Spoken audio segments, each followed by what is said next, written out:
Gary, I suppose the first thing about Carlisle is the journey stands out. Is this actually a good time to go there before winter sets in next month? Yeah, it's probably certainly better than going up in the wind and the rain or the snow sort of thing. But I probably, yeah, it's probably better going up there now to answer your question. But we've had, I'd have rather it happen Saturday to Saturday, but we're okay. We've made sure that the first team are adequately rested, and hopefully we can go up there ready for a game against who are, I think, certainly one of the top 2 or 3 teams now in this league. And of course, they're always going to be strong at home, aren't they? What's the secret to actually going up there and getting a good result, do you feel? Scoring more goals than them, mate. You knew that was coming, though, didn't you? It's about just getting your game right. You know, we know our game, we know what we're supposed to be doing, and if people get near that, then it'll be. I think it'll be a good game anyway. It'll be a close game, but they've had 2 good away results and 1 defeat at home, first game of the season. So they'll be looking to get a result against their in front of their home fans. So we've got to go there, be prepared, know it's going to be a tough game, and compete, and then hopefully you take your chances, because that's a massive thing in this league. Most teams create chances, but you've got to be able to take them and take more than the opposition, and then you come away with the 3 points. And most of your squad have been able to get something of a rest.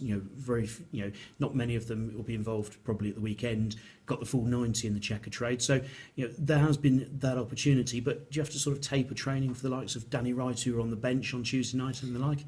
You do. You have to manage them, as we say, and they've got to manage themselves, because there's a balance between not doing enough and doing too much at this stage, especially when there's 7-8 games in August. I think there's 7 or 8 games in September. So we have to make sure that we look after them, but not mollycoddle them. Has Brian Graham come through his 90 minutes on Tuesday? Because he was obviously needing the 90 minutes, he was needing the game time, but has there been any reaction since? No, because I only saw him after the game. We had yesterday off, although he worked in the gym and in the pool with some of the lads that needed to do sort of like a cool down session, if you like. But yeah, he's not ready for 90 minutes. We knew that because of his discussions, if you like, with Hibernian. Took a little while longer than we thought.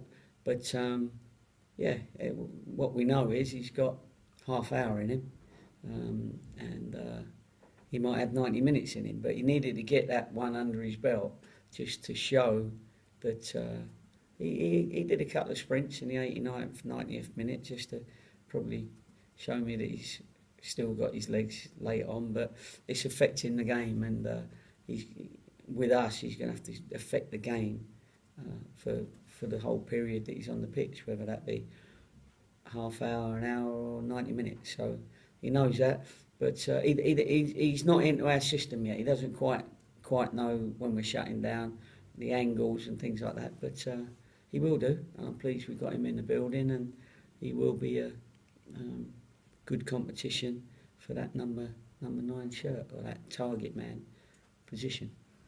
Has training sort of been noticeably different this week, the mood amongst the players after that win over Crawley? Because in theory you get some confidence from that. Yeah, it's always a better atmosphere, and you can give information out with a smile on your face as the manager if you've won the last game. It's sometimes when you've had a defeat, you're chewing a wasp while you're giving out information, sort of thing, or look like you're chewing a wasp. And that's just how it is. That's human nature.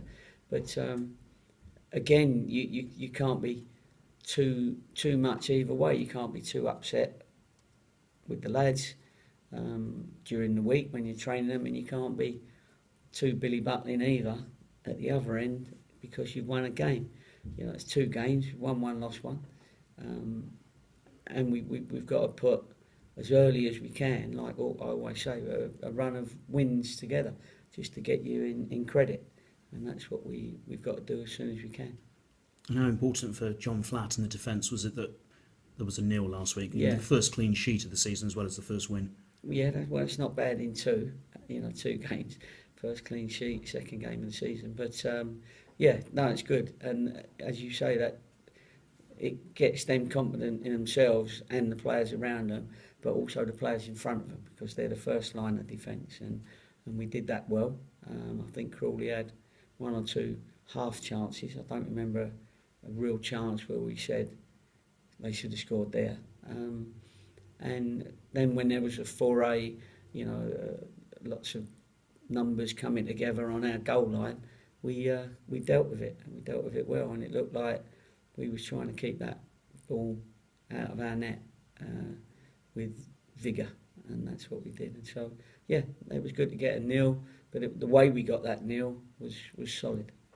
Are you expecting to fill any more gaps in the squad before Saturday? Well, every day's new, every day's different. There's lots of things that are pending. There's lots of clubs still got to make decisions on, everyone's moaning about how late people are doing their business and players are holding out to the last minute. That means other players can't move on because teams can't lose some of the players that are going out. So, as I say, they're keeping people around. So I think it will be a very, very busy week next week.